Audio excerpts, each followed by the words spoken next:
Hello, Garland Nixon here with Caleb Maupin. He's with the Center for Political Innovation. And we were going to talk about his book, Trotsky and the Neoconservatives, where the neoconservatives came from, but he actually wrote a book about the potential for violence, such as things that have happened. Sorry about that. Yeah. So he's also written a book about the potential for violence in our society that I think we need to discuss in light of what happened with Charlie Kirk. Let's talk.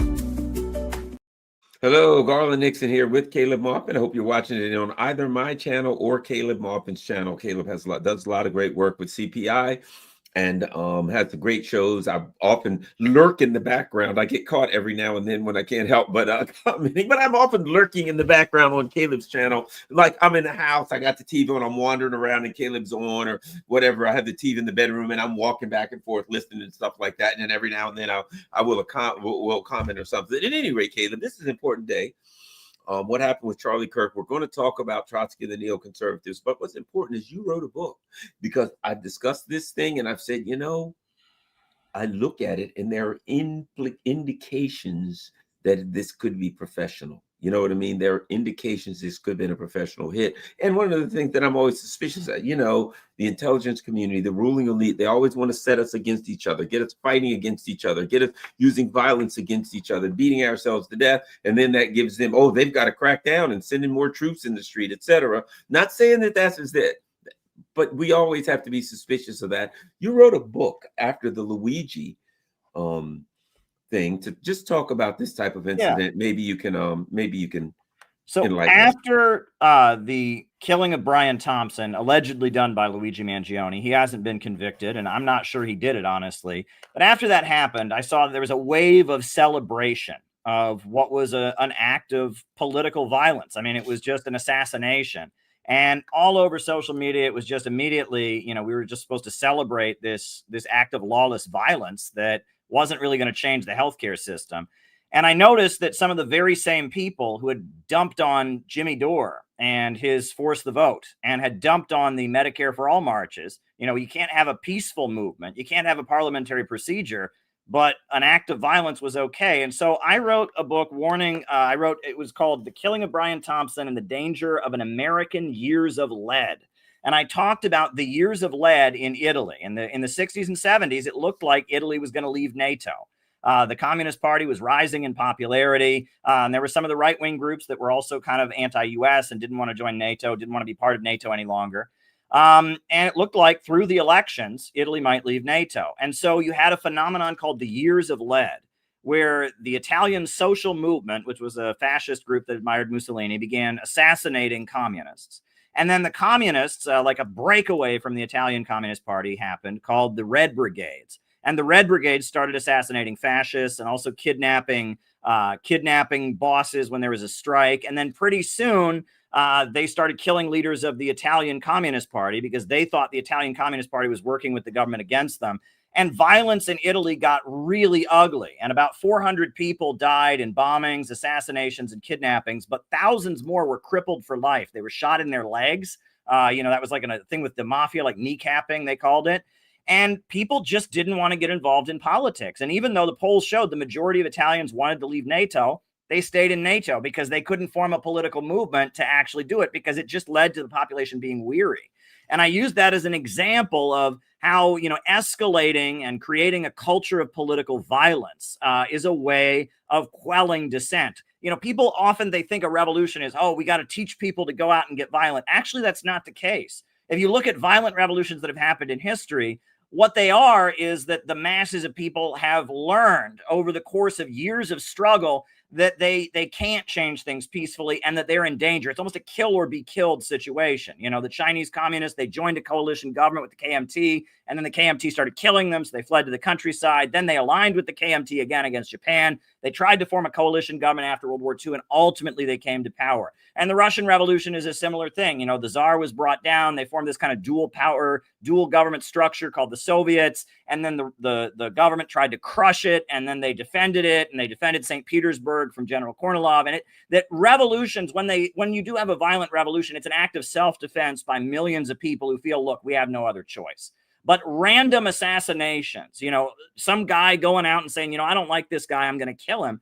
That is something that serious activists and revolutionaries have always opposed as a tactic, because what it leads to is it enables the government to crack down on radicals and those that are dissidents. It also makes people afraid to get involved in politics because it's a bloody mess and people are getting shot. And it's not just the years of lead in Italy. In my book, I talked about Jamaica in the 1980s. In Jamaica, they elected Michael Manley, who was a socialist, kind of a friend of Fidel Castro. He was democratically elected. He wanted to move Jamaica towards socialism. And so gang violence between gangs that were aligned with him and gangs that were against him escalated. And the CIA was shipping weapons and guns into Jamaica. And a group called Shower Posse was created that started assassinating leaders of the Jamaican People's Party. And so the Jamaican Labor Party, they were facing assassination from the radicals, and and Bob Marley went down there and did his One Love concert to try and calm the violence. But a culture of political violence was created in Jamaica, and ultimately Michael Manley left office, and Jamaica never became a socialist country. Even like Northern Ireland, the provisional IRA was waging an armed struggle against the British government.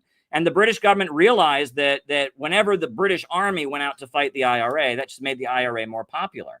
So what they did is they started giving guns and weapons to Protestant groups to kill the IRA. And that way it became Catholics versus Protestants. It became like an ethnic thing rather than the imperialists versus the Irish people.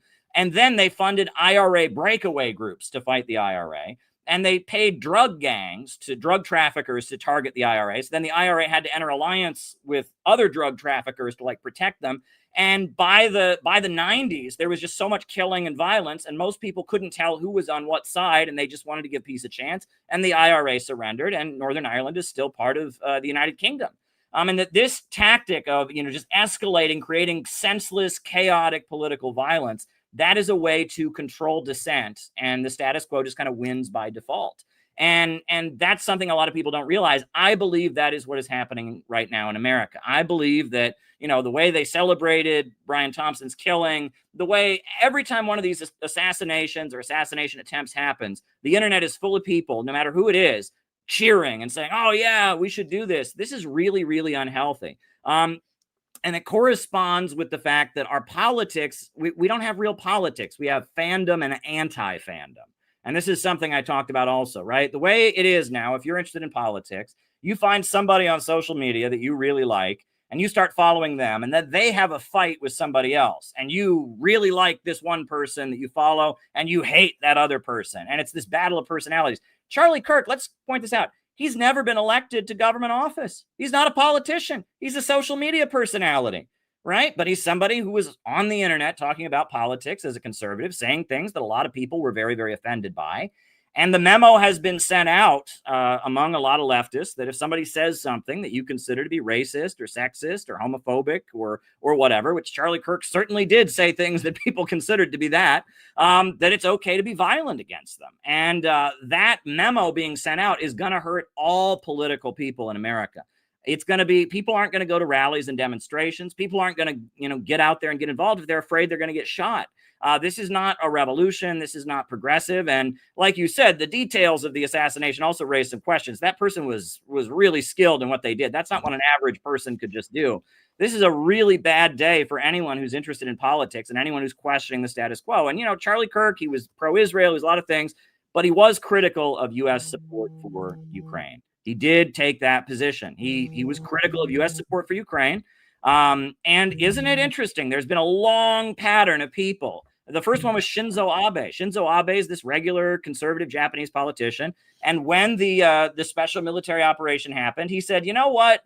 Maybe Russia's in the wrong, but Putin is a good guy, and I don't think we should go escalate against Russia. Couple weeks later, boom, he's dead. Right? And Fico in Slovakia, he's on the left. He's a social democrat, sympathetic to Russia. He gets shot. right? And we saw Trump twice. Trump, faced assassin bullets. One of the assassins was literally a Ukrainiac, a mentally ill guy who'd been in prison, had gotten out of prison and gone and volunteered to fight in Ukraine. And then he came right back from Ukraine and came to the United States and tried to kill Trump outside of Mar-a-Lago. I'm seeing a pattern here. Might I add, and in case for those who didn't know it, Judge Cannon it says the evidence in Trump's case from attempted assassin Ryan Ruth will be sealed.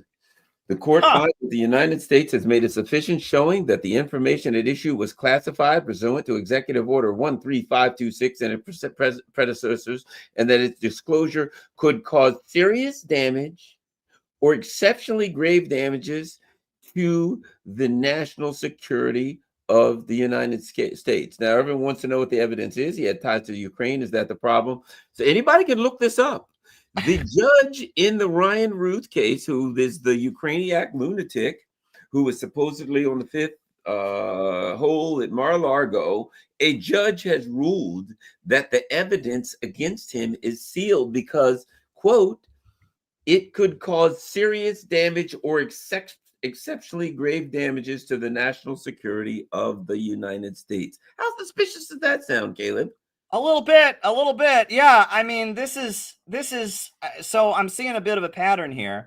But ultimately, I really want to urge people to not celebrate and glorify political violence, no matter who it's against, right? It could be the worst, most despicable, awful person you've ever managed, the Pedophile Rights Association or the Killing Puppies Club or whatever. It doesn't matter. If you're killing people for their political beliefs is not a good thing to do, right? And that lone acts of violence and shooting people down is not a way to make a political statement. This is not a good thing. And if our society deteriorates further into this becoming a regular occurrence, which is happening constantly now, right? There was what happened in Minnesota at that Catholic school. That was horrendous, absolutely horrendous. And we have got to get away from the idea that the way you make change is all on your own. You get yourself a gun and you run out there and do something on your own. That's not the case. Change comes from building political movements, from people joining together and standing arm in arm and demanding things and learning how to work together and carry out operations, right? Imagine, I used the example in my book about Brian Thompson, about danger of American use of lead. I said, imagine that there had been a political civil disobedience at the United Healthcare office, and hundreds of people had gone in there like Dr. Martin Luther King used to do, and they'd sat down, they joined arms, and they made the police drag them out one by one, right? And demanded healthcare for all, demanded that they stop denying coverage. And, they had done this a few times to the point that media had to cover it, and they learned and they worked together through doing it, and they overcame whatever their differences were, and they learned how to carry out an effective civil disobedience and get media attention and all of that. We would be a lot closer to having Medicare for all as a result of that than some guy just going off and shooting somebody, right? And it's very suspicious that the media celebrated what Luigi Mangione did. It's also very disturbing. I will say that, the New York Times ran an article about Charlie Kirk that was quite, negative. They published his obit that was quite, unfriendly. They say, don't speak ill of the dead. It wasn't very nice. Charlie said all kinds of things I disagree about world history. His basic, his big shtick was anti-communism, and I come out of the left, so I would disagree with a lot of it. But he did just get killed, right? And he had somebody on MSNBC who said that, people who say racist things, something like that. This madness. Yeah, this is not how we should act. You know what I mean?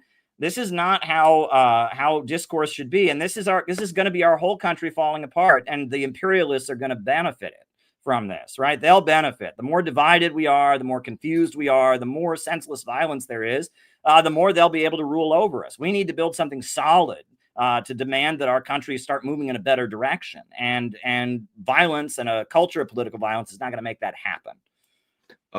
So let's move on. I did see, since we're talking about people who want to do us a bad turn, who want to destroy things, people who are up to no good, your book. Caleb's got a nice book. Oh my God, I got Trotsky. I left the T out. Trotsky and the Neoconservatives. Well, but you know what I mean. I'll change it Yeah, later on. that's okay. Yeah. But at any rate, okay, Trotsky and the neoconservatives. It's interesting because a lot of people are like, who are the neoconservatives? They come out of, you look at so many of them, they're like, well, they were former communists. Then they were in the Bush administration, and they were George W. Bush, and some of those people came from Democrats. Richard Pearl, Wolfowitz, they worked for Scoop Jackson as a Democrat. Now they're with George H.W. Bush. Wait a minute, they're with Trump. Oh, holy moly, they're with Biden. These people are chameleons. Yeah, well, during the Bush years, people first started talking about the neocons. It started to become widespread, and the New York Times and others started talking about the role of Leo Strauss and others. And a lot of people observed, these people were once followers of Trotsky, many of them. They were Trotskyite communists, and then they became neocons eventually. And there was talk about it, and like Alex Jones and others would talk about it, and they would say, well, communists hate freedom, and these neocons are taking away our freedom. So it's just they hate freedom. Well, that's really simplistic, and that's not what's going on. And now with Nick Fuentes and others, you get kind of an anti-Semitic narrative. You get, well, these people are Jewish, and the neocons are Zionists, and they were communists, and it's the whole Jewish Bolshevik thing. That's really old anti-Semitic garbage. That's not what's going on there. I decided I had to write the book, because there are a number of books about these people, but there's never been a book that just gives this history, gives an answer to this question. So I decided to write Trotsky and the Neoconservatives and give the history from who Trotsky was to Trotsky's break with the New York intellectuals in 1939, to when the New York intellectuals started working for the CIA, to when the CIA-linked New York intellectuals went from the new left to the right. I go over that history point by point, and I show the trajectory and what common motivations there are. Their political ideas changed, but there's certain themes that remain. From the time of Trotsky right up to John Bolton today, there is a political continuity, and that's hatred for the people. They view the people as the enemy. The people are dangerous, right? Leon Trotsky, he was one of the Bolsheviks. He joined the Bolsheviks in July of 1917, but he'd had a really long-standing disagreement with Lenin. Lenin was the leader of the Bolsheviks in Russia, and Trotsky was born in Kherson in Ukraine, but he came to the United States. He came to Vienna, and he kind of lived in exile. He was kind of a wealthy guy in exile. He was a very famous writer and speaker. His biggest point of disagreement with Lenin was he had this theory called the permanent revolution. And basically, he said that you can't have a full socialist revolution in a country with a peasant majority. You have to have fully developed capitalism and industrial workers. And that if revolutionaries were to take power in Russia, they should just make it a base area to march communism to where it really matters, the West. And he loved the West. And he said New York City is the foundry where the fate of mankind will be forged. He lived in the Bronx, and he developed a reputation for refusing to tip in restaurants, which I find to be hilarious, right? They would bring him the bill, and he would then give the waiter a condescending speech about, you should form a union. You shouldn't rely on tips. I'm not going to tip you. And it was just, a condescending, kind of a pompous guy. And he had this disagreement with Lenin. He rejected the idea that peasants could ever be revolutionary. He joined the Bolsheviks, and, they made him the spokesperson for the army. He was the spokesperson for the Red Army, and he was quite an effective propagandist. They gave him an elaborate costume, with like a visor and a long coat and leather pants. And, they put him on a train, and he had this elaborate show he would do at the military bases. They would have the guys who deserted from the army, like lined up, like they were going to be shot in front of a firing squad. And they would have Trotsky arrive at like the last minute, and he would get off the train and stop and save their lives. And then he would give a speech to the crowd to fire them up to go and fight in the revolution. And then he would pick a random soldier out of the crowd and give them a gold watch that he had in his pocket, like the prize, and everyone would applaud. Wow. It was quite a good show. And he was very good at that. He was a very good front man for the Red Army. But then after the Russian Civil War was over, he had a real strong disagreement with the Soviet Communist Party. He didn't want them to fund the KMT government in China, the Chinese nationalists. He didn't like that idea of forming a united front. And he just had fundamental disagreements. And ultimately, he fled the Soviet Union. He moved to Turkey. He moved to France. And then he ultimately moved to Mexico City.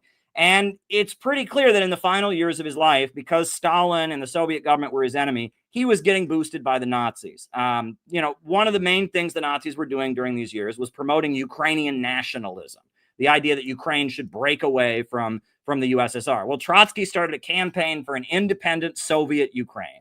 That was his big thing. An independent Soviet Ukraine. Another thing the communists were doing was trying to support the Spanish Republic as it fought against Franco, the fascist. Well, Trotsky's followers in Spain launched an uprising against the Spanish Republic, and they were known as the Fifth Column, trying to undermine the Spanish Republic from within, saying it wasn't truly communist or whatever. And that Roosevelt was the president, and the Communist Party of the United States, taking direction from the Soviet Union, entered an alliance with Roosevelt. So Congress started investigating Roosevelt for his ties to the Communist Party. And Trotsky was invited to testify before the committee investigating Roosevelt. And he said he would happily do it. And they were going to fly Trotsky to Washington, D.C. to give a speech condemning the Communist Party and condemning Roosevelt for his alliance with the communists. But then it was kind of a scandal. And, the Republicans are conservatives. So they ultimately rescinded the invitation.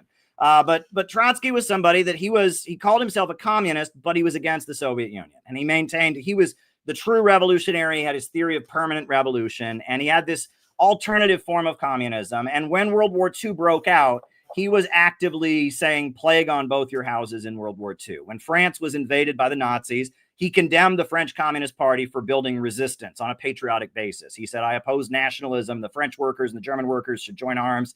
And that's when he was killed. He was ultimately killed because the feeling was that he would manipulate labor unions and communist activists to undermine the war effort. And so ultimately he was assassinated by a KGB operative who went to prison in Mexico and then went to Cuba. The Cubans gave him a big parade and a medal and flew him back to the Soviet Union after he got out of prison. It was very much, he was just this alternative, this communist who had broken with the Soviet Union. And it actually is an interesting parallel to Gregor Strasser and Otto Strasser. You ever hear of them? They were two Nazis, right? Gregor and Otto Strasser, two brothers that were in the Nazi party. And on the night of the Long Knives, after Hitler came to power, he killed one of them, Gregor Strasser. He executed him. So then his brother, Otto Strasser, fled to Britain. And from Britain, he had a radio show claiming he was the true Nazi and that Hitler had sold out Nazism, right? And he was the true Nazi. And it was an intelligence operation. If you're running propaganda against a country, right, you don't just demonize their ideology. You find your own interpretation of their ideology, right? And say, well, they're handling it wrong, right? This is a manipulation. And the Strasserism was to Nazism what Trotskyism was to communism, basically. And you can look at that. So he had this big following in New York City. And a lot of wealthy intellectuals and others, it was really trendy to be a communist, but the Communist Party was kind of toning things down to support Roosevelt. They were very patriotic, and they were playing up the idea that fascism was un-American, America's a democratic country, etc. And they were very patriotic, kind of, toning things down. And so the Trotskyists appeared more radical. They talked about dictatorship of the proletariat, etc. And there was a magazine started called Partisan Review. It was originally a Communist Party magazine, but it went out of business. And then it reopened as an anti-Stalin Trotskyist magazine with Sidney Hook, a very important college professor in New York City who worked for them. And another guy named James Burnham, who was the head of the philosophy department at NYU. And it was this Trotskyist magazine that was very academic, that a lot of these wealthy intellectuals were writing for. And it was very trendy, et cetera. So then 1939 happens, right? That's, the temporary non-aggression pact between the Soviet Union and Nazi Germany. And all of a sudden, those New York intellectuals, they can't have anything to do with the Soviet Union, right? They have to completely, cut their ties with Trotsky, who's saying the Soviet Union is a deformed workers' state. They can't be associated with him. And they come up with this theory that the Soviet Union is neither capitalist or socialist. They say it's bureaucrat collectivism. It's this new system. It's neither capitalism or socialism. It's worse than capitalism. It's the same system as Nazi Germany, and they have to oppose it. And Trotsky disagrees with them. They have a very ugly fight. The leader of them in New York City is a guy named Max Shachtman. And Max Shachtman and his followers, they cut their ties with Trotsky, and they form their own group. And after World War II, the Shachtmanites started working for the CIA, running anti-communist propaganda for the CIA. And the CIA launched a program called the Congress for Cultural Freedom, which is how they subsidized anti-Stalinist leftism. And you would have had no idea they were working for the CIA. And this Partisan Review magazine was all over the college campuses. And it was very edgy. It was against McCarthyism. It was against the military draft. And it talked about feminism. but it waged kind of cancel culture hate campaigns against people like Albert Einstein. Albert Einstein was supportive of Stalin and the Soviet Union. So it demonized Albert Einstein, demonized Lillian Hellman, the playwright, and they launched kind of hate campaigns against pro-Stalin intellectuals. And then they would find people that were like copies, right? So Paul Robeson, you knew Paul Robeson Jr. He was this very, very well-known Black intellectual, Black entertainer, Black, leader of the civil rights movement, et cetera, who was pro-Soviet, pro-Stalin. So they found James Baldwin. And James Baldwin is a very skilled writer, but he's anti-communist. And so with Paris Review, a CIA-subsidized magazine, they pushed James Baldwin as the voice of Black intellectuals, et cetera, to distract from W.E.B. Du Bois and Paul Robeson, right? And they didn't want communists to be leaders of the Black struggle because they thought that would undermine U.S. Foreign policy. And that this was an elaborate operation they ran, but they were on the left. They were Democrats. They were opposing Republicans, right? But they start talking about, they're against McCarthyism and they're against fascism. But they're changing what fascism is, right? Fascism isn't capitalism collapsing into authoritarianism. They start seeing fascism as just the evil of ordinary people. They pay for this woman named Hannah Arendt. And she goes to Jerusalem and she attends the trial of Adolf Eichmann, the Nazi war criminal. She writes a book called Eichmann in Jerusalem about how Adolf Eichmann is just a normal guy. He's just an ordinary person because deep down, ordinary people are Nazis, right? And it's the banality of evil, right? She writes about. He was in the YMCA before he joined the Nazis. Anybody could be Eichmann. This is just how people are, right? That's what she's writing about, right? And there's another writer, a woman named Susan Sontag, right? And she develops this idea. She says, well, communism is just the most effective form of fascism, she says. She talks about how, fascism is gymnastics and fascism is athletic displays. And it's suddenly fascism is not capitalism in decay. Fascism is suddenly this evil within ordinary people. So then fast forward to the Vietnam War struggle, 1968, 1969, the Black Panthers are growing in popularity. They're very, very popular, and they're an openly pro-Soviet, pro-Chinese, Marxist-Leninist group. On top of that, you've got the student anti-war protesters that are waving the Vietnamese flag, and the Palestinian resistance also. 1967, you have the 67 war, and Palestine becomes a cause that the New Left, the campus activists, and the Black Panthers are supporting. Suddenly, some of these Shachtmanites say, we've got to support Richard Nixon. The New Left is too pro-communist and too out of control. And Irving Kristol becomes a Nixon supporter in 1968, right? He was the head of the Congress for Cultural Freedom program. He was a Trotskyist before that. And he becomes a Nixon supporter because he says, we got to stop the New Left. And then 1972, Max Shachtman endorses Richard Nixon. Because he says that these campus anti-war people are too far left, and that Eugene McCarthy, who the Democrats nominate, is too soft on the communists. And all of a sudden, these Trotskyists, in their their support for Israel, but also their hatred for Vietnam, their hatred for the Soviet Union, they're in the conservative camp, and they befriend this intellectual named Leo Strauss. Yes. And Leo Strauss, his whole thing is that there are some people that are just better than everybody else. They're the philosopher kings. He writes about the philosopher kings, and they're just superior, and that all the intellectuals and philosophers in history have written in code because the people would persecute them if they knew what they really thought. And Leo Strauss becomes kind of a mentor to these folks, and it's the Straussians, right? The followers of Leo Strauss, many who were former Trotskyists, they're the ones that start crafting foreign policy. Jeane Kirkpatrick was once a socialist, a follower of Max Shachtman, right? Carl Gershman, who headed the National Endowment for Democracy, appointed by Ronald Reagan, a former Trotskyist, worked with Max Shachtman. Max Shachtman is like this figure that all across the political left and the political right, you can find people tied to him. George Meany, who headed the AFL-CIO for years, Max Shachtman was his top advisor, his personal advisor, right? Bayard Rustin, who was Dr. Martin Luther King's, strategist, had been a follower of Max Shachtman. Michael Harrington, who started the Democratic Socialists of America, and Irving Howe, another big intellectual from Democratic Socialists of America, they were also followers of Max Shachtman. And you look at it, it's like the Shachtmanite Trotskyists, the Republican Party and the Democratic Party the smart people in the back room writing the strategy are former followers of Max Shachtman. It's very, very interesting. It's a story that needs to be told, and that's why I needed to write the book. There's been, Alan Wald wrote a book called The New York Intellectuals, and there's a lot, of books that touch on this, but I'm the first one to actually just sit down and say, what's the deal? What's the relationship between Trotsky and the neocons? And the book is doing quite well, I will say. I'm surprised at how well it is selling. But then it's a story that needs to be told. And because there's a lot of conversation about this, I think that's why there's been so much interest in it, because, I went on Kim Iverson's show and talked about it, and it exploded in popularity. And I've been getting requests from a lot of different people, a lot of conservative podcasts and others. People want to know about this. So I'm glad to tell this story. Well, it is important, because when you start looking around, I'll as an example, this guy Mamdani or whatever in New York, he's big, and everybody's like, "Oh yes, Mamdani, he's great." And I said, "Well, I can make an argument that there's positive things going on there. Fair enough, but he's DSA, Democratic Socialists of America." I said, Bernie Sanders, AOC. I said, these DSA people, time and time again, they come out. We're like, "Oh wow, don't they look great?" And then before you turn it around, they're calling Maduro a dictator, and Putin's a dictator, and everybody that the CIA says is a dictator, they say they're a dictator.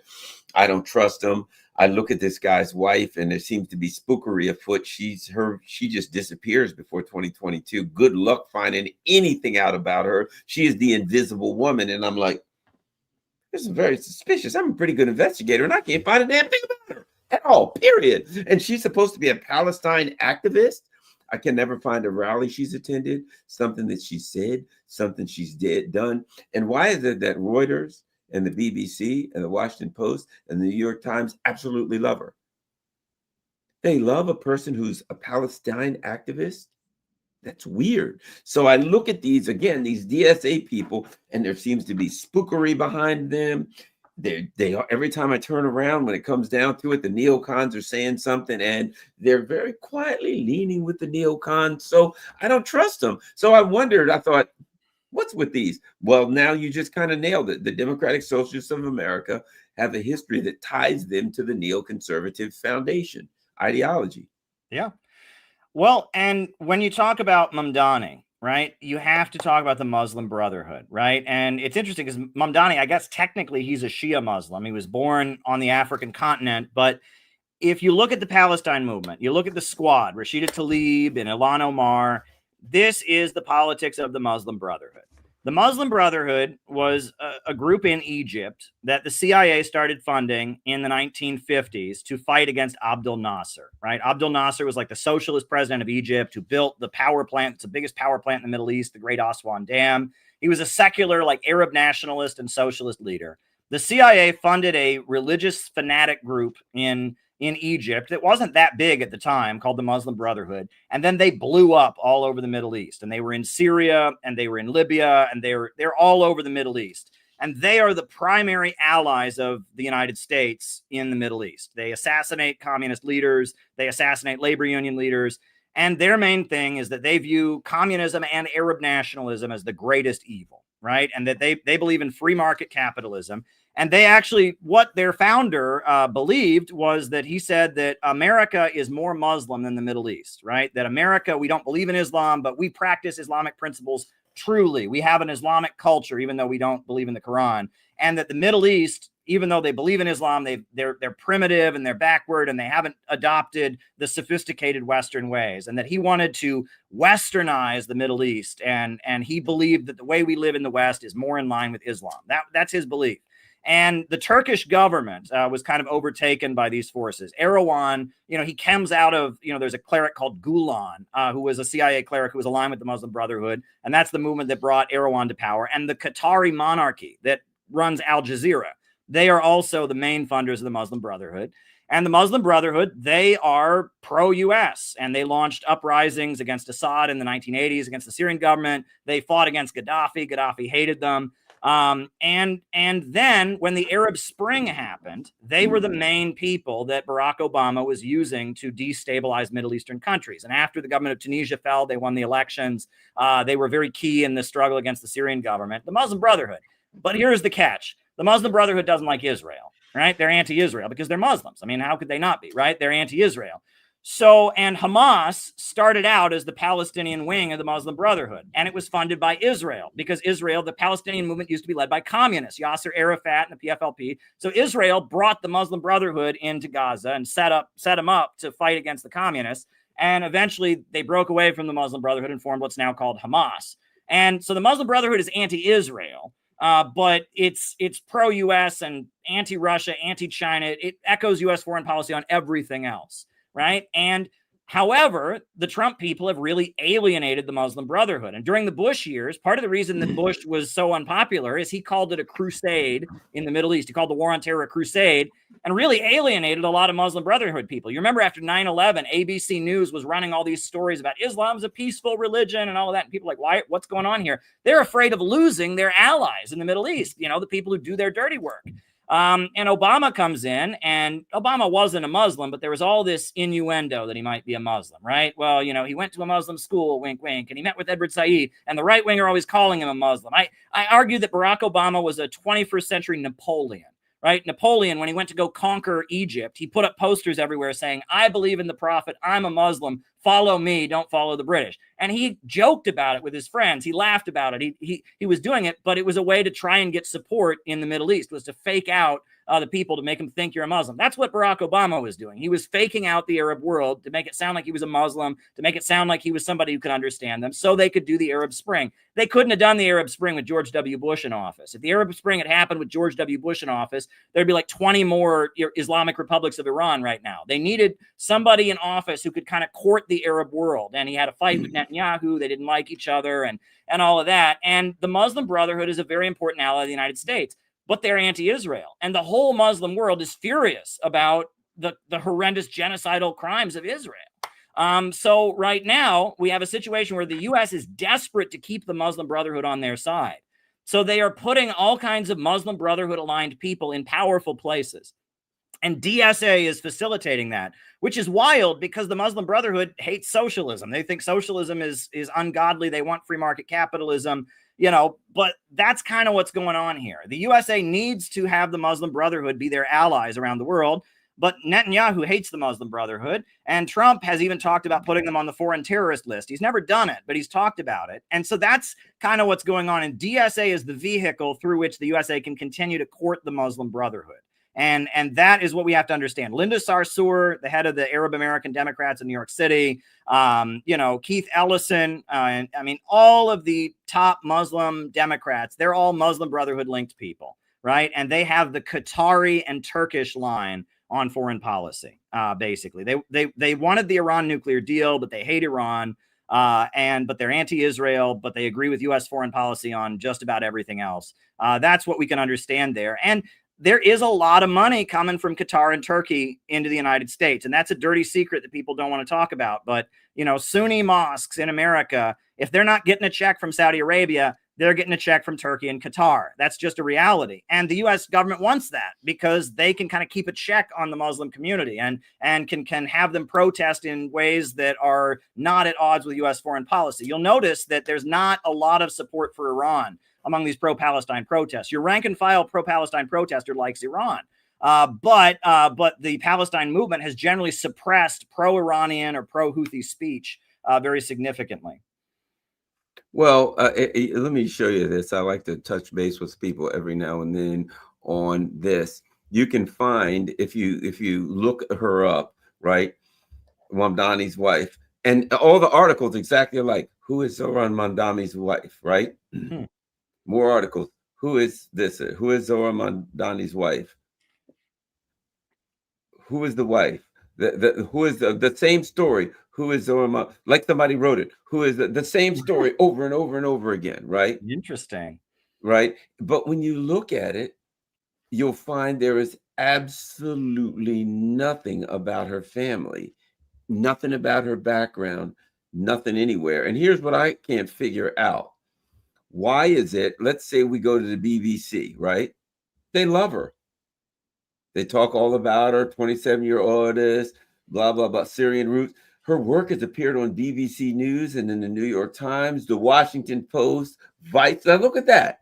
she's a Palestinian loving person and pro-Palestinian, but her work is on BBC News, New York Times, Washington Post, Vice, which is of course the neocon, right? You read about all about her. Oh my God, she's real. That's in the BBC, right? Rarely seen. And then there's nothing else about her. The rest of it is about him. Yeah, well, and I think his mother is a prominent Hollywood director, if I'm not mistaken. Yep.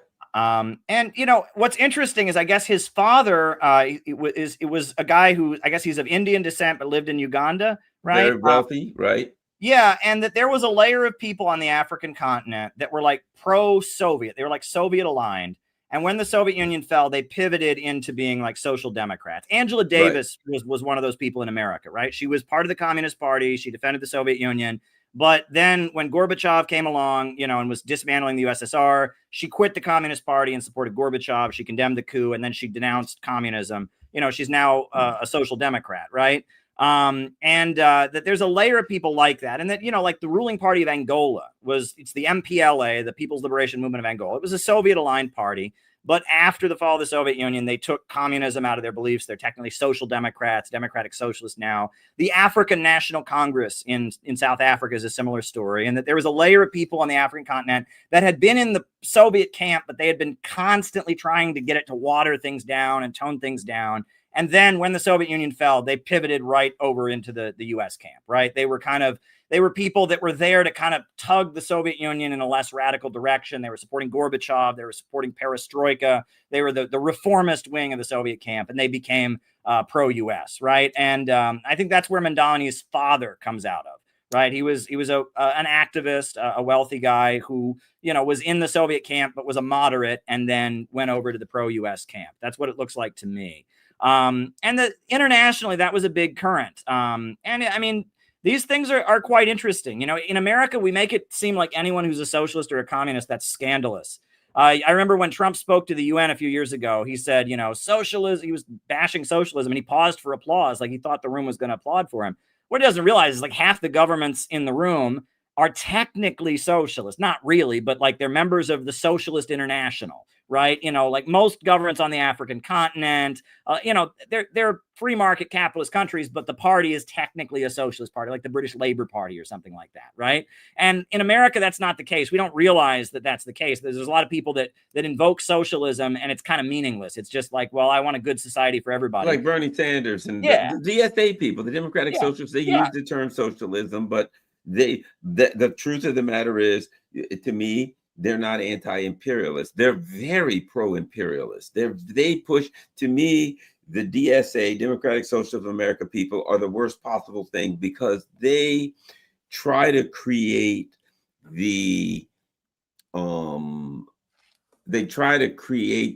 concept that the Democratic Party is still salvageable, that all you have to do is get back into the Democratic Party and you can pull it left. They were the ones that's like, let's get Joe Biden in office and then we'll pull him to the left. Let's get Kamala Harris. They're never going to the left.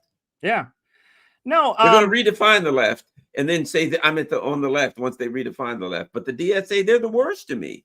Yeah, well, DSA is an interesting animal. I mean, if you look at its history, Gloria Steinem was on the board of directors when it was founded, and she has bragged. She was the voice of American feminism, started Ms. Magazine, and she brags that her career started with the CIA. They paid her to go to World Youth Festivals and set off smoke bombs and spy on who was there. And Barney Frank, you know, who's now in Congress, he was in college with her, and they both did that with the CIA. They went to the World Youth Festival in Vienna and were spying on people and setting off smoke bombs and inciting fist fights between the Polish and Russian delegation, right? It was just pure CIA spook work, basically. That's where Gloria Steinem comes out of. And then she blew up to be the big voice of American feminism. She was one of the founding members of DSA. I think she's still a member, but she was one of the founders and one of their most prominent voices at the time. And they kind of came into prominence in like the late 70s and early 80s. They were first the Democratic Socialist Organizing Committee, is what they first called themselves. And they had a magazine called In These Times. And what they did is they were deprogramming communists, right? China, there were all these communists who had aligned with China, were sympathetic to China. They wanted to start a new communist party that would take direction from China rather than the Soviet Union. And China's politics shifted very rapidly, right? China was pivoting into the US camp, then Mao died, and then they started having the market reforms. So a lot of these pro-China communists were very confused. And DSA had a whole method of bringing people in and deprogramming them basically and getting them to be Democrats and bringing them into the Democratic Party. And it was very successful. And there was a group called the Democratic Workers' Party, and it was led by Marlene Dixon. It was a China-aligned group. And the leader, Marlene Dixon, she went over to Bulgaria and she befriended the communist government of Bulgaria. And she was going to come back to the United States. And I guess she probably had some funding from Bulgaria. And she was going to change the name of her group to the Alliance Against American Militarism. They were going to buy a building in Washington, D.C. and start opposing U.S. wars. And then immediately they got accused of being a cult. The Cult Awareness Network was after them, and they liquidated it, and they joined DSA. And they ran off with the assets, and they merged into DSA. Very suspicious. Very, very suspicious. You look at that. And there's a lot of stories like that, where DSA was kind of, as the communist groups of the 70s were de-radicalizing and getting very confused, they used things like the Jesse Jackson campaign of 1984 as a way to get people back into the Democrat Party, right? Jesse Jackson ran for president, and he put Amiri Baraka, who was a Maoist communist, he put him on the board of the Rainbow Push Coalition. So Amiri Baraka was saying, look, you can be a Maoist communist and be a Democrat like Jesse Jackson. And, these were strategic things that they did. Harold Washington ran for mayor of Chicago, and a lot of communists campaigned for Harold Washington. It was a way of just kind of de-radicalizing people. And then the United Auto Workers, the UAW union, they have something called the Solidarity Center, which is paid for by the CIA. It coordinates CIA trade union work all over the world. It's like a way that the CIA subsidizes the UAW. Is they have this building where a bunch of people work and do CIA work in the name of organized labor. It's called Solidarity Center. The UAW started paying for these big DSA conferences that happened in the late 70s and early 80s. Where they would have a lot of funding, and a lot of people would go there and they would say, look, communism is un-American. It's just not the American way. It's not democratic. Join the Democratic Party and we'll get socialism one step at a time and all of this. And it was very much, and to be fair, a lot of these communist groups were a little bit nuts, right? They were a little intense, right? There was the criticism, self-criticism, where, people have to kind of confess their mistakes in front of the group and get humiliated. And there was these groups were a little intense, and people would have to donate huge amounts of money and dues and stuff. And so people kind of felt, a lot of people felt kind of demoralized. And also the groups, some of them were a little wacky and abusive. And so DSA developed this method of just kind of bringing people in and saying, well, communism is no good, be a Democrat. And that's kind of where it came from. And then it was almost out of existence. In the early 90s, people didn't even know DSA existed. Then out of nowhere, John Sweeney became the head of the AFL-CIO. And he was a DSA guy. And all of a sudden, the head of the AFL-CIO is a DSA guy. And so DSA is this big group in the AFL-CIO. And then they also kind of went out of existence and no one knew they existed, And then I remember when I was first getting politically active, I was protesting the Iraq War, and they would have a list of groups endorsing the protests. DSA's name would be on the list, and people would say, do they still exist? Is that a thing? People didn't even know it was a thing. It was like, they had a newsletter on their website. It was like a photocopy of one sheet of paper. They had a banquet like once a year where Cornel West would give a speech, and that was it. It was not an organization. It was just kind of, people joked it was like a club for people that were like labor union activists or something. It was almost like non-existent.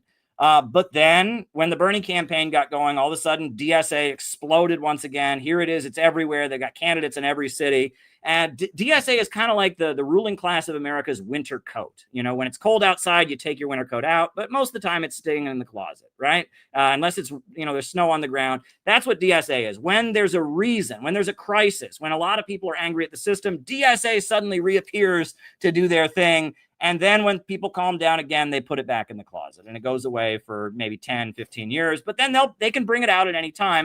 And these people are all academics. A lot of them are college professors. A lot of them work in Hollywood and stuff. And they're kind of on standby in case they're needed, right? That's, and like little things happen. I mean, Barbara Einreich, someone mentioned her in the chat. She wrote a pretty good book called Nickeled and Dimed. And she's a DSA member. And she wrote a book about low wage work and poverty in America. It was kind of a bestseller in like the late 90s, I think, good for her. I mean, that was something. And that, there's like little things that DSA kind of people will do, but they don't become a factor unless there's like a wider discontent in society that needs to be quelled and controlled. Well, I'd like to kind of end up where we started. We started off talking about the Charlie Kirk stuff. we started off talking about, what was going on there. And so here's one of the things I said: Trump vows to hunt down those funding radical left violence. You go down here and he says he promised to use the full weight of his administration to investigate not only perpetrators, but also the organizations that fund it, support it, as well as those who go after our judges, law enforcement officials, and everyone else who brings order to our country. So again, he cited other incidents of extreme left-wingism, whatever that means. We don't even know who did it. We don't even know who did it yet. Exactly. When you get to this stuff, we have no idea that did it. But what do you have? The government already saying, we need to crack down. But we don't know who did it. We have no idea. As I said, there are indicators there that tend to make me believe that it was a professional job. But we have no idea who did it. And the government, Trump is the head guy, is already saying, and what did I say as soon as it happened? You know what the government always says? Something happened. We need to crack down. Something didn't happen. We need to crack down. Something might happen. We need to crack down. Something might not happen. We're bored. Perfect time to crack down. Everything that happens, it's always time to crack down on the people. We're going to go after the organizations that anybody who brings order to our country. Well, who is that? Extreme left-wingism. I didn't know what that means. From today, does it mean, if you listen to the Democratic Party, anybody who's in favor of LGBTQ plus stuff is extremely left. I don't care if they're pro-war, pro-genocide, pro-Ukraine, pro-big pharma, pro every corporation in the world. If they're in favor of the next Pride Parade, then they're extremely left. It has been totally redefined away from all of the things that traditional left. They can hate labor unions as long as they're in favor of the next Pride Parade or a trans bathroom bill. That's the only thing that matters anymore to the current definition that the Democratic Party gives of the left. So the bottom line is, this happened, and within hours, the government is saying, we got to crack down. It is now they can point to anyone who's saying, I don't like what Israel's doing. That's exactly what I thought a violent lefty who was planning on committing an assassination would say. That's where it's going to go, first and foremost. Yeah. Yeah. And again, I would really urge people to stop celebrating political violence. That feeds into this division, right? The red team versus the blue team divide. That's not real. Wherever you go in America, people agree on three big things. One, these wars that are being raged around the world, they're not for our benefit. They're for the benefit of some very rich people, and they're not making us a better country. Two, our living standard is going down, right? Our wages are decreasing, the cost of housing and the prices, we're getting screwed economically. And three, our freedoms are being taken away. Our right to free speech, our right to not have the government spy on us. And if we could build a coalition around those 3 points, protecting our freedom, demanding economic development, and ending these senseless, stupid wars around the world, it would have 80-90% support among the U.S. public. But we can't do that because we're too busy fighting over transgender bathrooms and fighting over and social media is so good at triggering people, right? Violent videos of killings and just setting off people's PTSD. And, we all have things in our past and painful memories and different associations. We all have been treated in ways that we shouldn't have. We've all had bad experiences. And social media is very, very good at tapping into people's resentment, tapping into people's pain, and just amping it up to the point that makes them very afraid.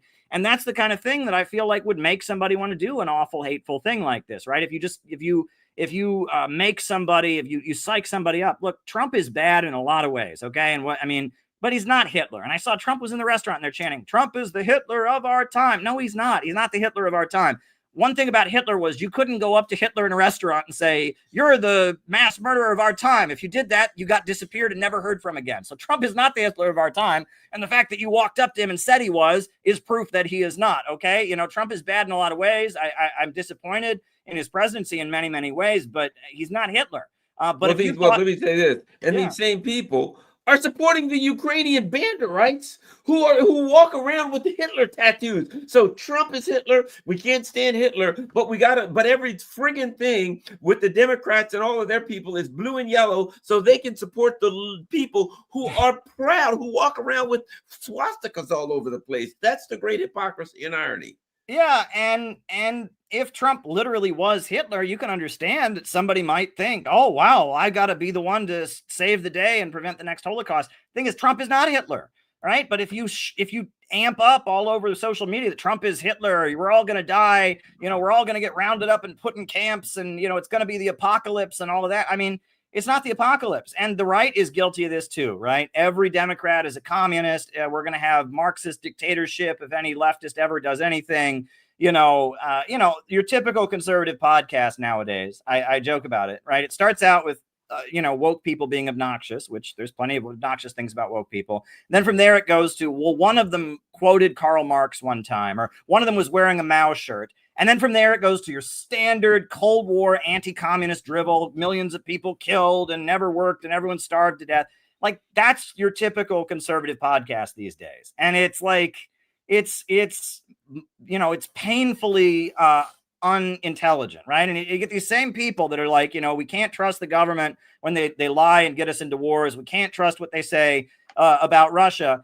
But everything they said about the Soviet Union, everything they say about Cuba and China and North Korea is 100% true. And that's why we have to hate the Democrats. And it's just like, wait a second, listen to yourself here. Does that make any sense? I don't think it does, And so I think part of it, though, is nostalgia, right?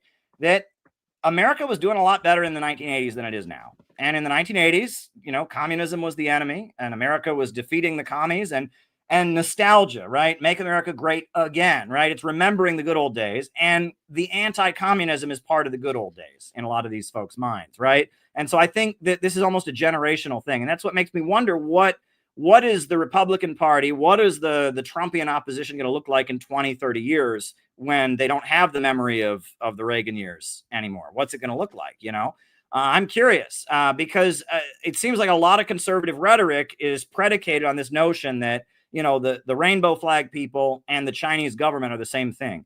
That is so obviously false, right? They are not, right? And that's very, very obvious. So, at some point, people are going to burst that bubble. At some point, people are going to see through it. And Tucker Carlson and some other voices on the American right, I've noticed, are starting to question things in their own way. They're not the way you and I are, but they are starting to question things. So I wonder how things will develop. And if there's anything I've learned, it's that we can't apply old political formulas, right? If I was just still doing the politics, the left thing that I was doing when I was in my 20s, I'd be completely lost right now. I wouldn't know what's going on. And that I'm constantly trying to learn different things and understand perspectives. I look at what's happening in Nepal right now, right? Well, the government there and a lot of the people there are saying this social media is bad for mental health.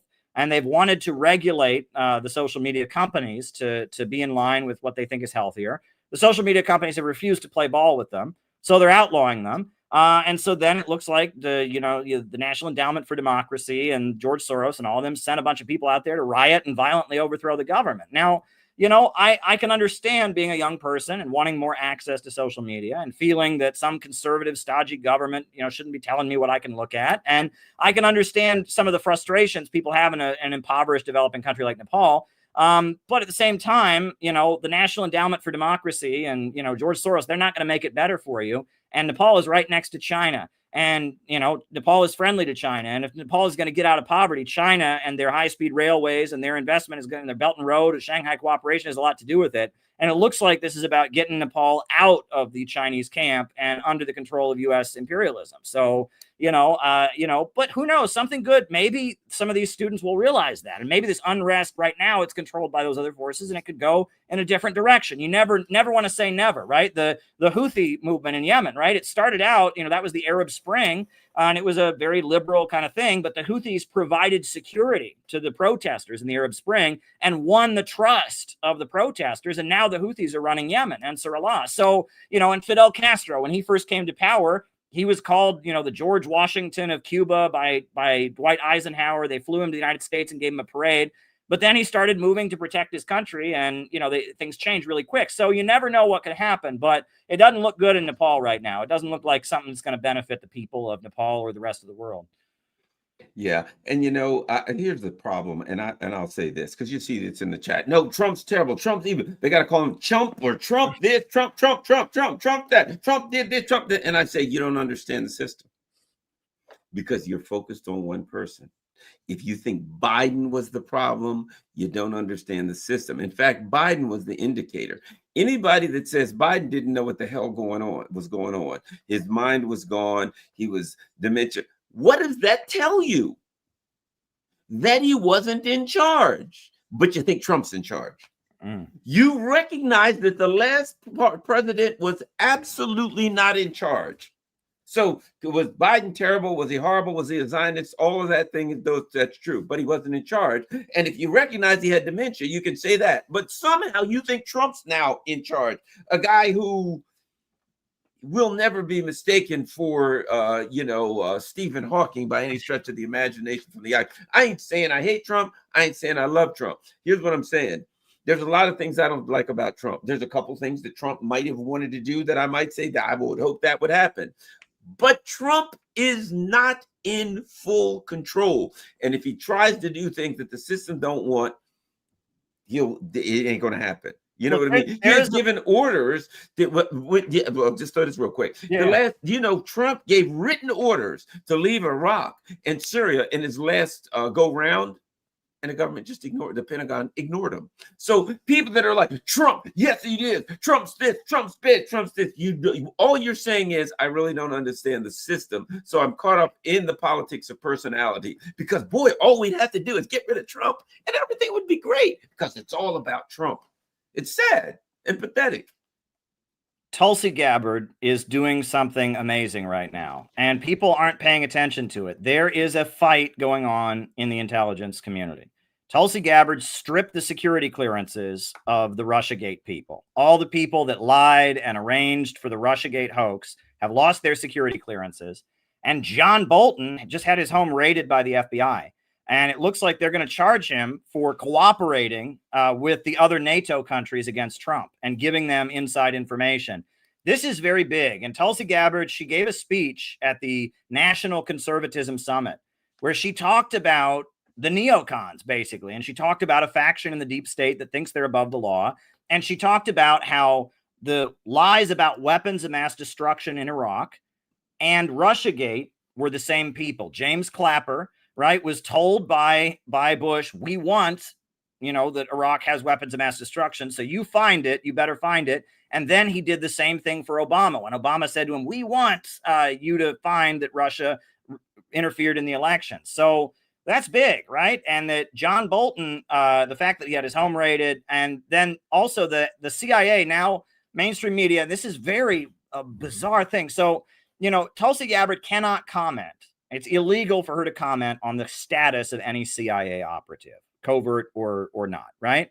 So she stripped the security clearance of somebody who is not a covert CIA operative, right? So after she stripped their security clearance, the CIA changed their status to covert and then leaked it to MSNBC. Oh, she outed a CIA agent. Oh my God, that's treason and all this. And she can't defend herself because she can't comment on the case. So MSNBC and the CIA director apparently is furious with Tulsi Gabbard, and it looks like there is a big fight. Tulsi Gabbard is trying to purge the intelligence agencies of the neocon faction. That's very, very interesting to me, and that's really, really important. What Trump did, that meeting in Alaska, could not have happened without her revealing that Russiagate was a hoax. And I mean, the thousands and thousands of pages showing they just made Russiagate up. Russia did not interfere in the elections. They thought Hillary Clinton would win. They had a bunch of information on Hillary that they didn't release. They were going to release it when she won. Did you see that? Right? Hillary Clinton was addicted to painkillers. Hillary Clinton was having psychological meltdowns that they detected. They had all kinds of info on Hillary, and they set it aside because they looked at the polls and they said she's going to win, and they were going to release it afterwards. So they did not interfere in the elections. They consciously decided not to, right? So that's just a lie, and Russiagate, and that our whole politics, this war in Ukraine wouldn't be happening without Russiagate, right? If Trump had taken office the first time and been able to do what he wanted to do, which is get along better with Russia, right? There wouldn't have been a war, but he couldn't do that. He was accused of, all kinds of things and threatened and accused of being a Russian agent. And then on top of that, Russiagate is what enabled the FBI to suppress the Hunter Biden laptop story, right? They said, oh, it's Russian propaganda. They're interfering, which they never did. And so Biden then got into office and an election was thrown because of Russiagate. And then when Trump, when Biden was in office, he continued to escalate, and ultimately you got the Ukraine war.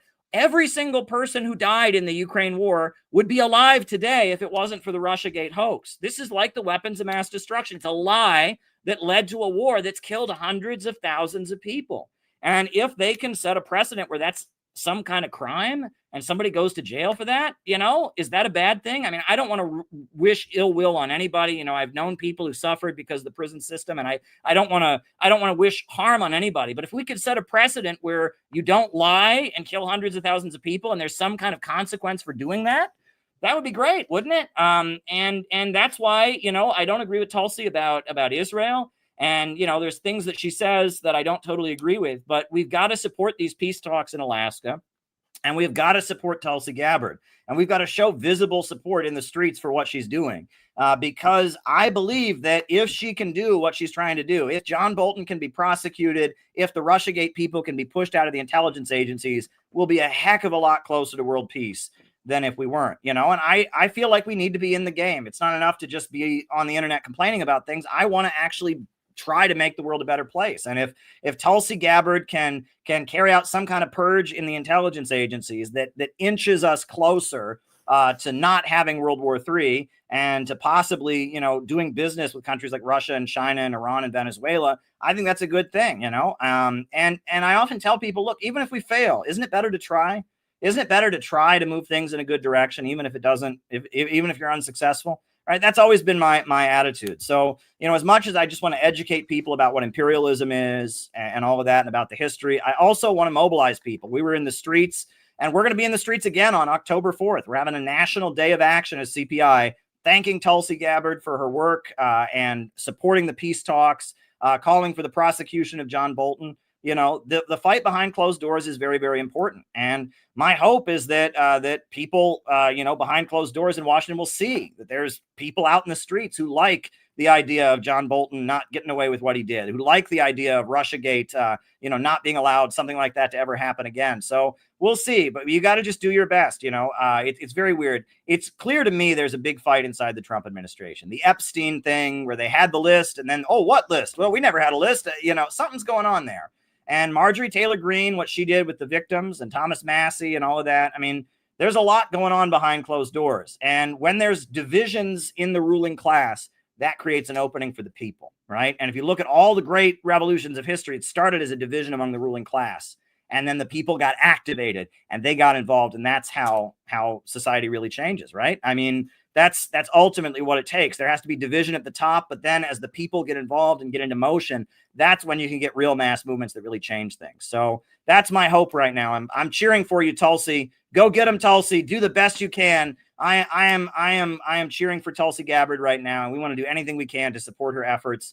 We got to stop the neoconservatives. They were bad when they were Trotskyites, and they're bad today as neoconservatives. So that's my perspective. Caleb Maupin, tell everybody where they can find you and follow all your good works. Center for Political Innovation, cpiusa.org. I've got a lot of books. I stream every night on my YouTube channel, Caleb Maupin. So check me out. And, it's always good to talk to you, Garland. You and I have a good rhythm. We get each other, and, it's been really, really great to work with you over the years. So, all right. Well, always appreciate, when you come on and all your good work and everything you're doing and your enthusiasm and your knowledge, I always learn so much historically when I have you on and when we talk. So everybody, that's Caleb Maupin. You know where to find him. You see everything going across the bottom there. If you can afford to donate to the channel, even if you can't, the most important thing that you can do is share this on all your social media platforms. We're out.